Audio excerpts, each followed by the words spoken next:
আজকের এই ভিডিওতে আমরা রায়ামার্টিন প্রশ্নবিদ্যার ষষ্ঠ শ্রেণীর তৃতীয় পরীক্ষায় মূল্যায়ন 2025 অর্থাৎ ফাইনাল এক্সামের পরিবেশ বিজ্ঞান বিষয়ের যে 7 নম্বর প্রশ্নপত্রটি রয়েছে অর্থাৎ কন্টাই হাই স্কুল এই বিদ্যালয়ের সমস্ত প্রশ্নের উত্তরগুলি সমাধান করব। প্রশ্নপত্র সমাধান করার আগে বলে দিই, আমার পরবর্তী ভিডিওগুলি বানাতে অনুপ্রাণিত করার জন্য চ্যানেলটিকে অবশ্যই তোমরা সাবস্ক্রাইব করে নেবে এবং এই ভিডিওটি যদি তোমাদের ভালো লেগে থাকে তাহলে ভিডিওটিকে অবশ্যই লাইক, কমেন্ট ও শেয়ার করে দেবে। প্রথমে একেইটা আছে, সঠিক উত্তরটি নির্বাচন করে লেখো। একে আছে সিজিএস পদ্ধতিতে বলের পরম একক হলো এটাবে ডাইন। এরপরে 2 আছে চাপ সমান রেখে ক্ষেত্রফল বাড়ালে বলের পরিমাণ এটাবে বাড়ে হবে। এরপর 3 আছে প্রাচীনকালে গ্রিসে দৈর্ঘ্যের একক হিসেবে কি ব্যবহৃত হয়, এটাবে বিঘত। এরপর 4 আছে বস্তুর উপরিতলের পরিমাপ যে রাশি দিয়ে প্রকাশিত হয় তা হলো এটাবে ক্ষেত্রফল। এরপরে 5 ফসফিন যৌগে হাইড্রোজেন পরমাণুর সংখ্যা হলো এটাবে 3। এরপরে 6 সবচেয়ে হালকা মৌল হলো এটাবে হাইড্রোজেন। এরপরে 7 কোন শ্রেণীর লিভারে যান্ত্রিক সুবিধা নেই, এটাবে তৃতীয়। এরপরে 8 আছে নততলের খাড়াই যত কম হবে নততলের সুবিধা তত এটাবে বাড়ে। এরপরে 2 দিকে আছে শূন্যস্থান পূরণ করো। 1 আছে মানুষের হাত, এটাবে দ্বিতীয় শ্রেণীর লিভার। এরপরে 2 আছে 1 ঘনমিটার সমান এটাবে 1000 লিটার। এরপরে 3 আছে পাথুরে চুনের রাসায়নিক নাম হলো এটাবে ক্যালসিয়াম কার্বনেট। এরপরে 4 আছে কাজ করার সামর্থ্যই হলো এটাবে শক্তি। এরপরে 3 দাগে আছে 2-1 কথায় উত্তর দাও যে কোনো 8টি। 1 আছে একটি ধাতু এম এর ধাতব ক্লোরাইডের সংকেত MCl2 হলে ধাতব অক্সাইড এর সংকেত কি হবে, এটাবে MO। এরপরে 2 দাগে আছে হাইড্রোজেন আয়োডাইডে আয়োডিনের যোজ্যতা কত, এটা হবে 1।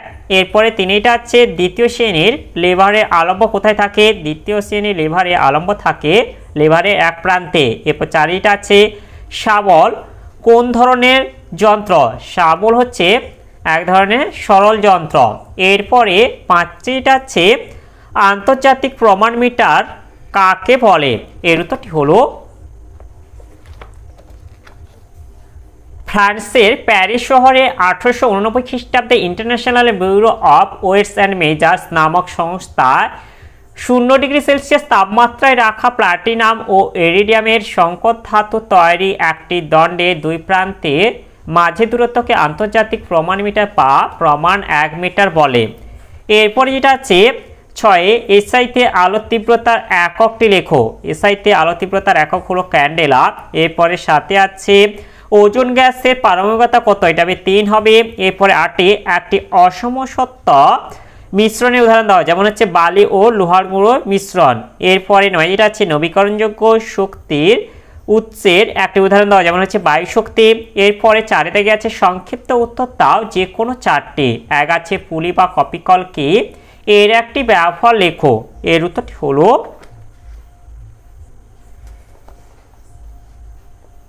কপিকল বা পুলি হলো একটি শক্ত কাঠ বা ধাতু নির্মিত চাকা যার পরিধি বরাবর খাঁজ কাটা অংশে দড়ি পেঁচানো থাকে। এই দড়ির এক প্রান্ত ধরে নিচের দিকে টান দিলে অপর প্রান্তে রাখা বস্তু উপরে উঠে আসে। এরপরে যেটা আছে কপিকলের ব্যবহার, যেটা বলেছে একটি ব্যবহার, এই যে 1 হচ্ছে কুয়ো থেকে জল তুলতে কপিকল ব্যবহার করা হয়। 2 হচ্ছে বড় বড় কারখানায় ভারী ভারী মালপত্র তুলতে অনেক সময় কপিকল ব্যবহার করা হয়। এগুলি থেকে তোমরা যে কোনো একটি বলে দেবে। এরপরে এটা হচ্ছে 2 বেগ কি জাতীয় রাশি, এসআইতে এর এককটি লেখো, এর উত্তরটি হলো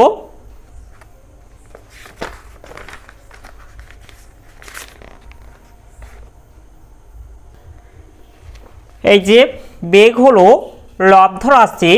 আর পরের প্রশ্নটি যেটা হচ্ছে এসআইতে এর এককটি হলো মিটার পার সেকেন্ড অর্থাৎ m/s।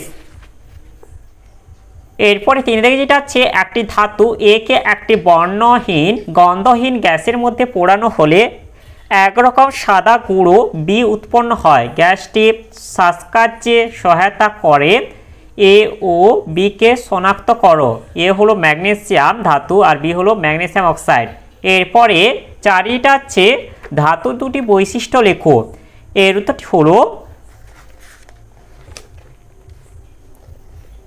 এক হচ্ছে ধাতু প্রসারণশীল হয়, দুই হচ্ছে ধাতুগুলি তাপ ও তড়িতের সুপরিবাহী।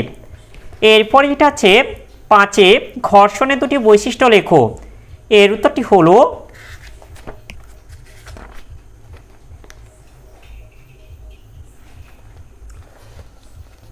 ঘর্ষণের বৈশিষ্ট্য দুটি হলো, এক হচ্ছে ঘর্ষণ চলমান বস্তুর গতিকে সর্বদা বাধা দেয়, দুই হচ্ছে ঘর্ষণ চলমান বস্তুর গতির বিপরীত দিকে কাজ করে। এছাড়াও এখানে আরও কয়েকটি পয়েন্ট আছে, তোমরা এগুলি থেকেও যে কোনো দুটি বলে দিতে পারো। এরপরে 5টা আছে নিম্নলিখিত প্রশ্নগুলির সংক্ষিপ্ত উত্তর দাও যে কোনো 4টি। একের এতে আছে পাহাড়ে ওঠার রাস্তা খাড়া না করে ঘুরিয়ে ঘুরিয়ে করা হয় কেন? এর উত্তরটি হলো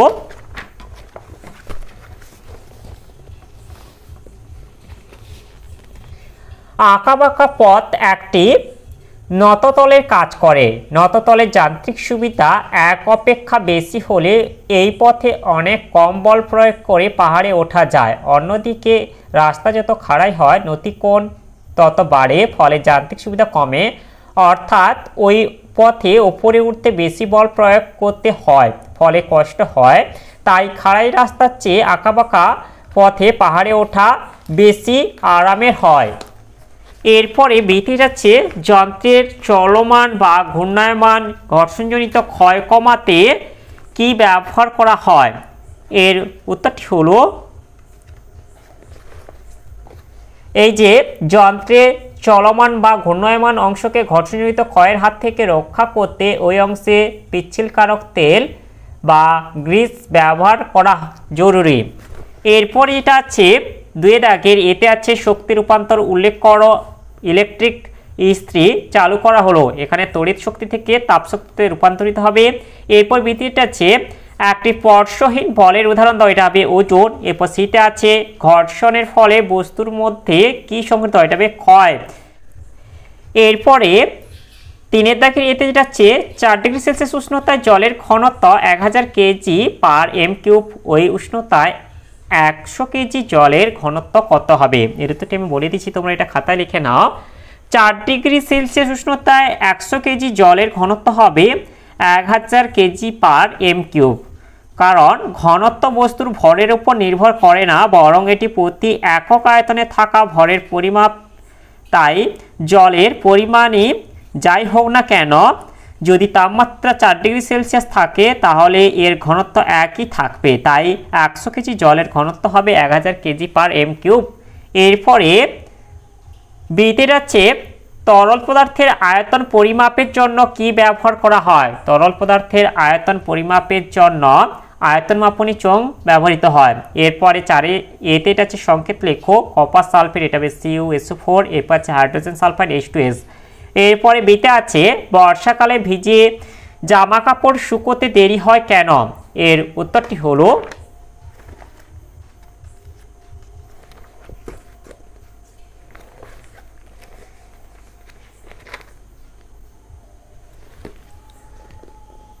এই যে বর্ষাকালে ভিজে কাপড় শুকোতে দেরি হয়, এর কারণ হলো বর্ষাকালে বাতাসে জলীয় বাষ্পের পরিমাণ বেশি থাকায় ভিজে কাপড় শুকোতে দেরি হয়।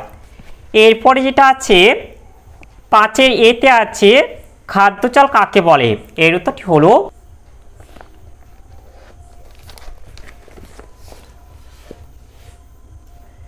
একই উদ্ভিদ বা প্রাণী একাধিক খাদ্য সম্পর্কে যুক্ত থাকে, তাই পরস্পরের সঙ্গে সম্পর্কযুক্ত খাদ্য শৃঙ্খলগুলি মিলে যে জালের মতো অংশ গঠন করে তাকেই বলা হয় খাদ্যজাল। এরপরে বেঁচে আছে খাদ্য ও খাদকের মধ্যে সম্পর্কটি উদাহরণ সহ ব্যাখ্যা করো। এর উত্তরটি হলো এই যে দৈনন্দিন জীবনে সকল প্রাণীর বেঁচে থাকার জন্য প্রয়োজনীয় শক্তির উৎস হলো খাদ্য। খাদ্য গ্রহণের মাধ্যমে প্রাণীরা খাদ্য থেকে শক্তি সংগ্রহ করে, তাই শক্তি প্রবাহের নিরিখে বিচার করে বলা যায় খাদ্য বা খাদকের মধ্যে দাতা ও গ্রহীতার সম্পর্ক বজায় থাকে। এরপরে লাইফ সায়েন্সে একে দাগে আছে সঠিক উত্তরটি নির্বাচন করো। একে আছে প্রদত্ত কোন জাতের প্রাণীদের সারা গায়ের ত্বকে কাটা থাকে, এটা হবে একাইনোডার্মাটা। এরপর 2 আছে শামুক কোন পর্বের অন্তর্ভুক্ত, এটা হবে মোলাস্কা। এরপরে 3 আছে এদের মধ্যে কোনটি অপুষ্পক উদ্ভিদ, এটা হবে সবকটি অর্থাৎ শ্যাওলা, মস, ফার্ন। এরপরে 4 আছে বাংলা কীটপতঙ্গ বইটি রচনা করেছেন, এটা হবে গোপালচন্দ্র ভট্টাচার্য। এরপরে 5 আছে মৌমাছি প্রতিপালনে বলা হয়, এটা হবে এপিকালচার। এরপরে 6 আছে কোন পিঁপড়েরা যুদ্ধে পটু, এটা হবে লাল পিঁপড়েরা।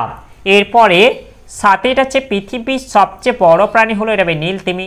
এরপরে 8 আছে জৈব অভঙ্গুর পদার্থ হলো, এটা হবে প্লাস্টিক। এরপরে 9 আছে বাঘের চোখে রেটিনায় থাকে, এটা হবে ট্যাপেটাম লুসিডা। এরপরে 10 আছে জলের রেশম বা ওয়াটার সিল্ক বলে, এটা হবে শ্যাওলাকে। এরপরে 2 থেকে আছে নিচের প্রশ্নগুলির সংক্ষিপ্ত উত্তর দাও। 1 আছে উভচর উদ্ভিদ কাকে বলা হয়, এর উত্তরটি হলো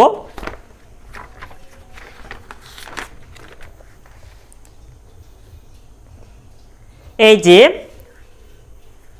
মসকে উদ্ভিদ জগতে উভচর বলা হয় কারণ মস স্থলে জন্মালেও এবং বড় হলেও এদের নিষেক্রিয়ার জন্য জলের একান্ত প্রয়োজন হয়, তাই মসকে উভচর উদ্ভিদ বলা হয়। এরপরে 2 আছে বাঘের বিজ্ঞানসম্মত নাম কি, বাঘের বিজ্ঞানসম্মত নাম হলো প্যান্থেরা টাইগ্রিস, তলে দাগ টেনে দেবে। এরপর 3 আছে অ্যানেলিডা জাতের অন্তর্ভুক্ত 2টি প্রাণীর নাম লেখো, অ্যানেলিডা জাতির অন্তর্ভুক্ত 2টি প্রাণীর নাম হলো কেঁচো, জোক। এরপরে 4 আছে পাতিকাক ও দাঁড় কাকের একটি পার্থক্য লেখো, এর উত্তরটি হলো এই যে পাতিকাক দাঁড় কাক। প্রথমে এটা হচ্ছে আকার, পাতিকাক দাঁড় কাকের তুলনায় আকারে ছোট হয় আর দাঁড় কাক পাতিকাকের তুলনায় আকারে বড় হয়। এরপর 2 আছে গায়ের রং, পাতিকাকের ডানা, লেজ, গলা, মাথা, ঠোঁট চকচকে কালো কিন্তু ঘাড় ও পেট ছাই ছাই রঙের হয় আর দাঁড় কাকের পুরো শরীর কুচকুচে কালো। এরপরে 3 আছে চঞ্চুর আকৃতি, চঞ্চু অপেক্ষাকৃত ছোট হয়, তবে চঞ্চু আকারে তুলনামূলকভাবে বড় হয়। এগুলি থেকে তোমরা যে কোনো একটি পয়েন্টই বলে দেবে। এরপরে 5 আছে জৈব ভঙ্গুর বর্জ্য পদার্থ কাকে বলে, উদাহরণ দাও, এর উত্তরটি হলো প্রাকৃতিক পরিবেশে যে সমস্ত জৈব বর্জ্য পদার্থ সহজে ভেঙে গিয়ে মাটিতে মিশে যায় এবং পরিবেশে চক্রাকারে আবর্তিত হয় তাদের জৈব ভঙ্গুর বর্জ্য পদার্থ বলে, যেমন শাকসবজির পরিত্যক্ত অংশ, ছেঁড়া বই খাতা প্রভৃতি। এরপরে 3 আগে আছে বাম স্তম্ভ ও ডান স্তম্ভ মিলিয়ে লেখো। বাম স্তম্ভে 1 আছে মোলাস্কা, এটা হবে শামুক। এরপর 2 আছে স্তন্যপায়ী, এটা হবে তিমি। এরপরে 3 আছে দ্বিবীজপত্রী, এটা হবে ছোলা। এরপর 4 আছে একবীজপত্রী, এটা হবে গম। এরপরে 4 দাগে আছে একটি বা দুটি বাক্যে উত্তর দাও যে কোনো দুটি। 1 আছে স্তন্যপ্রায়ী প্রাণী 2টি গুরুত্বপূর্ণ বৈশিষ্ট্য লেখো, এর উত্তরটি হলো এই যে 1 হচ্ছে স্ত্রী প্রাণী সন্তান প্রসব করে এবং সন্তান মাতৃদুগ্ধ পান করে বড় হয়। এরপর 2 আছে সারা দেহ লোম দ্বারা আবৃত থাকে। 3 উষ্ণ রক্তে প্রাণী এবং এদের হৃৎপিণ্ড 4টি প্রকোষ্ঠ যুক্ত, 2টি অলিন্দ এবং 2টি নীলয়। এছাড়া আছে এদের দেহে কর্ণছত্র বর্তমান। তোমরা এগুলি থেকে যে কোনো দুটি পয়েন্ট বলে দেবে। এরপর 2 হচ্ছে ব্যক্তবীজী উদ্ভিদ ও গুপ্তবীজী উদ্ভিদের 2টি পার্থক্য লেখো, এর উত্তরটি হলো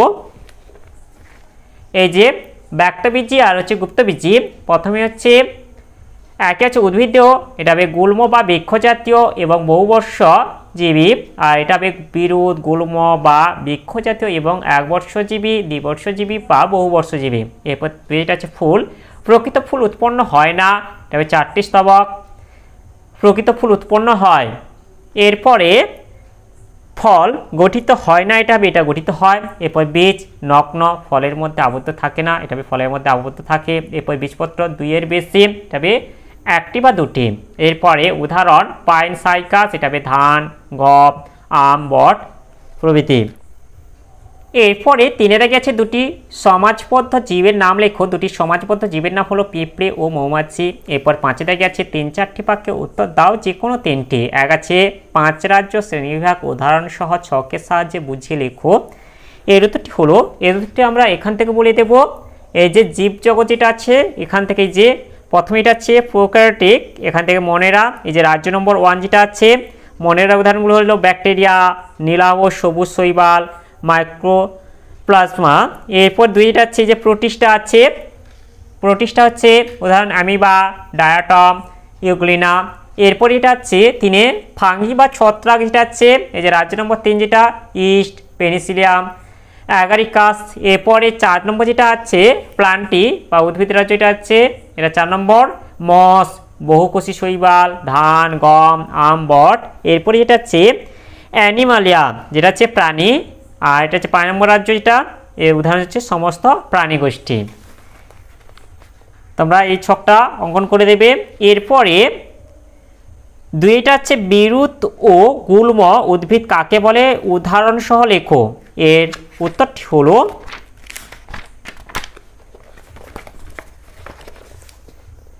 এই যে বিরুৎ যে সমস্ত উদ্ভিদের ডালপালা প্রায় থাকে না, কাণ্ড নরম, রসালো, কাঠভিন ও ছোট প্রকৃতির হয় তাদের বিরুৎ বা হার্বস বলে। এরা কখনো কখনো লতিয়ে বা পেঁচে চলে, যেমন ধান গাছ, কুমড়ো গাছ, সর্ষে গাছ প্রভৃতি। এরপর হচ্ছে গুল্ম, যে সমস্ত উদ্ভিদে কাণ্ড বেশি বড় হয় না, প্রচুর ডালপালা তৈরি করে এবং সামান্য কাষ্ঠল হয় কিন্তু গুঁড়ি অনুপস্থিত, তাদের গুল্ম বা শ্রাবস বলে। এরা বহুবর্ষজীবী প্রকৃতির হয় এবং উচ্চতায় খুব লম্বা হয় না, মাঝারি উচ্চতায় হয়। এই গাছগুলিতে অনেক ডালপালা থাকে বলে এদের ঝোপের মতো দেখায়, উদাহরণ লঙ্কা গাছ, জবা গাছ, গোলাপ গাছ প্রভৃতি। এরপরে 3টা আছে ফোরার পদ্ধতি ব্যাখ্যা করো। এর উত্তরটি হলো, বর্তমানে বর্জ্য পদার্থ নিয়ন্ত্রণের জন্য 4টি ব্যবস্থা গ্রহণ করা হচ্ছে, একে ফোরার পদ্ধতি বলে। ফোরার বলতে বোঝায় রিডাক, রিউজ, রিসাইকেল অ্যান্ড রিফিউজ। যথা কমিয়ে আনা, রিডাক যে সমস্ত বর্জ্য পদার্থ পরিবেশে জঞ্জাল বাড়ায় সেগুলির ব্যবহার কমিয়ে আনা, যেমন প্লাস্টিক ব্যাগ, থার্মোকল, প্লাস্টিক বোতল প্রভৃতি। এরপর হচ্ছে আবার কাজে লাগানো, রিইউজ পরিত্যক্ত বর্জ্য পদার্থকে আবার কাজে লাগানো হয়, যেমন ধাতব বাসনপত্র, রিচার্জেবল ব্যাটারি, ফল এবং তরিতরকারির খোসা ইত্যাদি। ফল ও সবজির খোসা, ডিমের খোল, পচা শাকসবজি প্রভৃতি ব্যবহার করে কম্পোস্ট সার বানানো হয়। এরপর 3টা আছে পুনর্ব্যবহার করা, রিসাইকেল ফেলে দেওয়া বর্জ্য পদার্থ থেকে আবার নতুন জিনিস তৈরি করা, যেমন প্লাস্টিক খেলনা, লোহার তৈরি বর্জ্য, কাঁচ, কাগজ, অ্যালুমিনিয়াম, স্টিল, চটের বস্তা প্রভৃতি। এরপর 4টা আছে প্রত্যাখ্যান করা, রিফিউজ পরিবেশকে সুস্থ ও রোগমুক্ত রাখতে কিছু কিছু জিনিস আমাদের কখনোই ব্যবহার করা উচিত নয়, যেমন প্লাস্টিক ব্যাগ, প্লাস্টিক প্যাকেট, প্লাস্টিকের তৈরি বোতল, থার্মোকল প্রভৃতি। এরপরে 4টা আছে ডেঙ্গি, ম্যালেরিয়া ও ফাইলেরিয়া রোগ সৃষ্টিকারী মশাগুলির নাম লেখো। এর উত্তরটি হলো, এই যে ম্যালেরিয়া রোগ সৃষ্টিকারী মশার নাম হলো স্ত্রী অ্যানোফিলিক্স মশা। এরপরে এটা হচ্ছে ফাইলেরিয়া বা গোত, এটা হবে স্ত্রী কিউলেক্স মশা। এরপরে ডেঙ্গি, এটা হবে স্ত্রী এডিস মশা। এগুলি তোমরা লিখে দেবে। তাহলে আজকের ভিডিওতে আমরা ষষ্ঠ শ্রেণী পরিবেশ বিজ্ঞান বিষয়ে যে 7 নম্বর প্রশ্নপত্রটি ছিল তা আজ সমাধান করলাম। এবং ভিডিওটি শেষ করার আগে বলে দেই, তোমরা যারা এখনও পর্যন্ত আমার চ্যানেলটিকে সাবস্ক্রাইব করোনি অবশ্যই চ্যানেলটিকে সাবস্ক্রাইব করে নেবে এবং বেল আইকনটি অল করে দেবে পরবর্তী ভিডিওগুলি নোটিফিকেশান তাড়াতাড়ি পাওয়ার জন্য।